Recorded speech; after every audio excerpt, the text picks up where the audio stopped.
Hey there, I'm Opilia. I'm a 32-year-old freelance graphic designer, and lately my business has been on fire. I've been riding high on the success and couldn't be more thrilled with how my career is shaping up.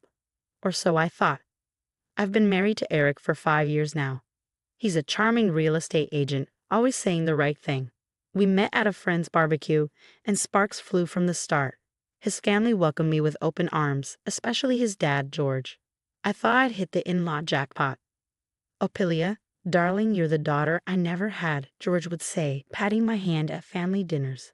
I'd beam with pride, feeling like I truly belonged. My home office is my sanctuary, the place where all the magic happens. I've poured my heart into creating it, from the ergonomic chair to the state-of-the-art computer setup. Your office is amazing, babe, Eric would say, leaning against the doorframe. You've really outdone yourself. I'd smile, feeling on top of the world. But lately there's been an odd edge to his compliments, as if he's forcing the words out. My best friend, Lydia, noticed it too.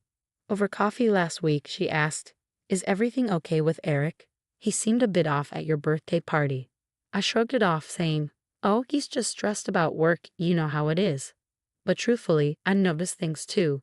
Little comments, the way his jaw tightens when I talk about a successful project, the subtle eye roll when I mention a new client. Eric's sister, Melissa, has always been supportive, but lately she's been checking in more often. "How are things with you and Eric?" she'd ask, her voice full of concern.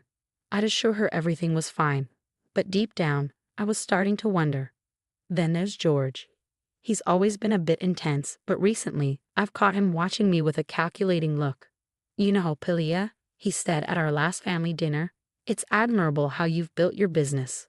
But don't you think it's time to slow down? Maybe start thinking about a family?" I laughed it off, but the comment stuck with me. Why would I need to slow down?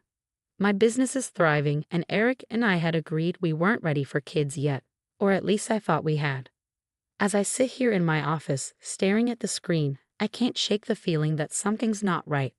The perfect life I thought I had is starting to feel like an illusion, and I'm not sure how much longer I can keep pretending everything's okay. But hey, that's life, right? Just when you think you've got it all figured out, bam, the rug gets pulled out from under you. Stay tuned because this story is just getting started. I couldn't believe my ears. There I was, standing frozen in the hallway, listening to my husband and father-in-law plotting to destroy everything I'd worked so hard for. "Dad, we need to do something about Opilia's office." Eric's voice drifted from the living room. "Her success, it's too much." George's reply made my blood run cold. "Don't worry, son. I've got a plan. We'll stage a little accident. A burst pipe maybe. Water damage can be so destructive." I clamped my hand over my mouth to keep from gasping. My mind raced, replaying every interaction I had with them over the past few months. Suddenly, everything clicked into place. The time Eric accidentally spilled coffee on my laptop. The way George always seemed to interrupt during important client calls. It wasn't just coincidence or bad luck. It was deliberate. I stumbled back to my office, locking the door behind me. My hands shook as I dialed Lydia's number. "Lydia, I need you. Can you come over?" An hour later, we sat in a coffee shop far from my house. I spilled everything. "Oh my God, Opilia," Lydia's eyes were wide with shock. "You need to get out of there." I shook my head. "I can't just leave. Everything I've worked for is in that house, in that office."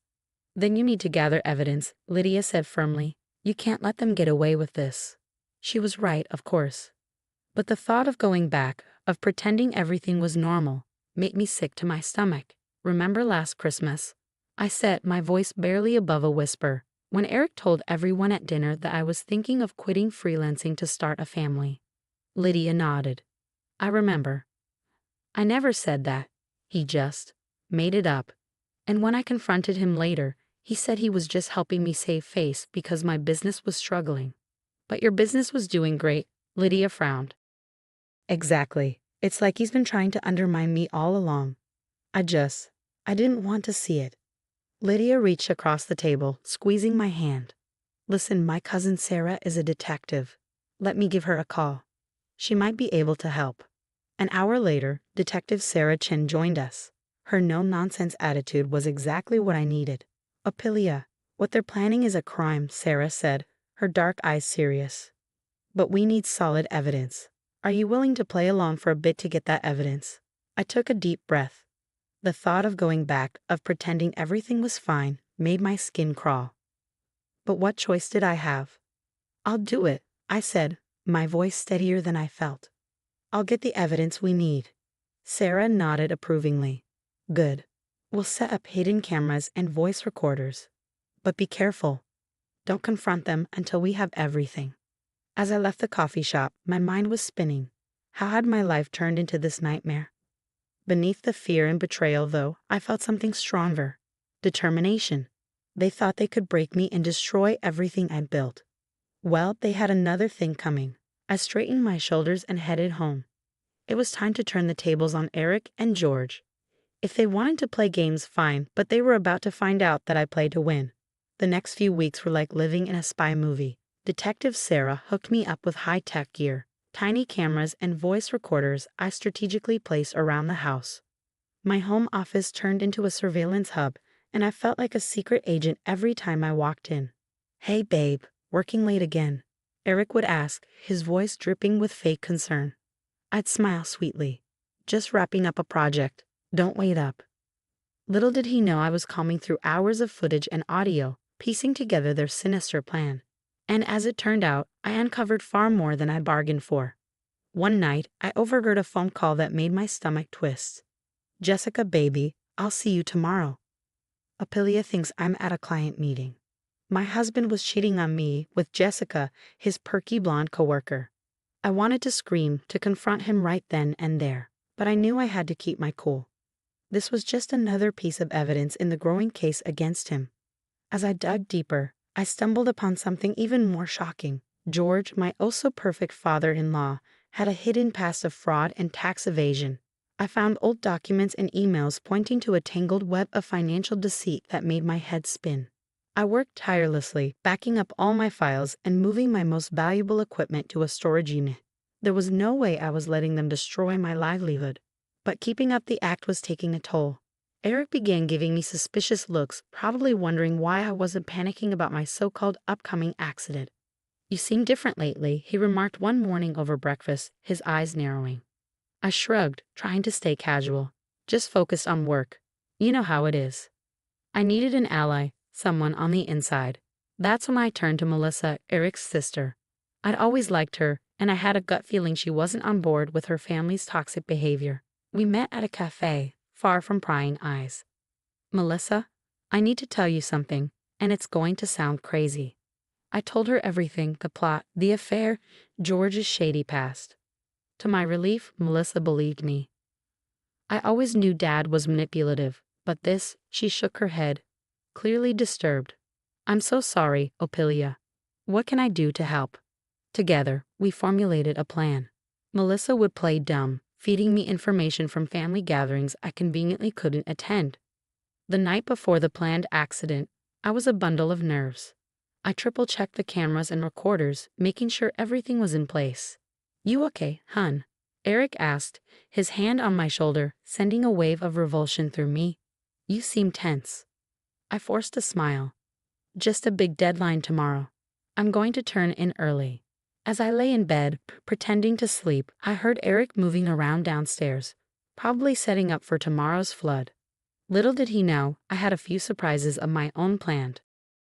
I thought about everything I'd uncovered, the betrayal, the lies, the years of manipulation. Part of me was heartbroken, but an even bigger part was furious. They thought they could break me, destroy everything I built. They were in for a rude awakening. Tomorrow, Eric and George would spring their trap, but I'd be ready. And when the dust settled, they'd realize they'd messed with the wrong woman. As I drifted off to sleep, a small smile played on my lips.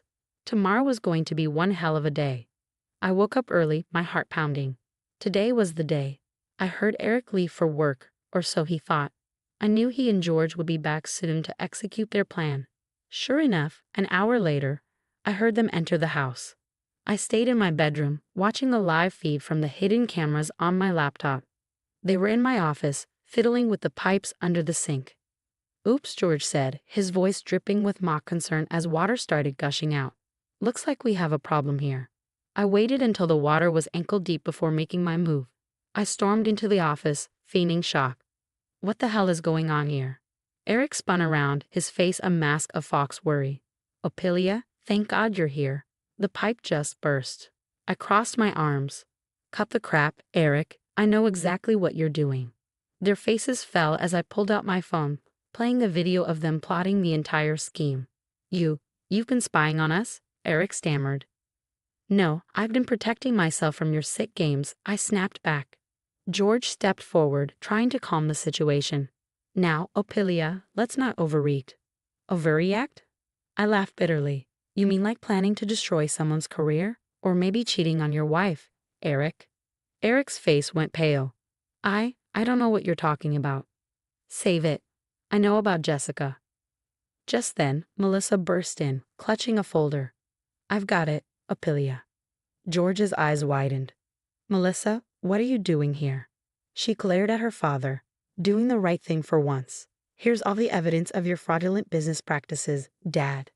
As if on cue, Detective Chen walked in, flanked by 2 officers. George Thompson, we've been investigating you for months. You're under arrest for fraud and tax evasion. Eric fell to his knees, begging. Ophelia, please, I'm sorry. I'll change, I promise. I looked at him, feeling nothing but disgust. Save your breath, Eric. We're done. I want a divorce. The next few months were a whirlwind. With all the evidence I gathered, my lawyers secured a very favorable divorce settlement. George's arrest made headlines, and his business partners quickly distanced themselves, leading to his financial ruin. Eric, tainted by association with his father's crimes, lost his job. Last I heard, he was working as a cashier at a gas station. 1 year later, I stood on a stage accepting an award for Innovative Small Business of the Year. My design company hadn't just survived, it had thrived. I looked out at the audience, seeing Melissa and Lydia cheering me on. They'd been my rocks through everything. This award, I said into the microphone, is for everyone who's ever been underestimated, manipulated, or held back. Your setbacks don't define you, your resilience does. As applause filled the room, I felt a sense of peace wash over me. The past year had been tough, but I come out stronger. I learned who my true friends were, and more importantly, I learned just how strong I could be. Walking off the stage, I smiled to myself. Eric and George thought they could break me. Instead, they made me unbreakable. And as for me, I was just getting started. The story has ended, but I'd love to know your thoughts. If you discovered your partner was secretly plotting to sabotage your career, would you confront them immediately or gather evidence first? What would you do differently from Ophelia? Share your thoughts in the comments below.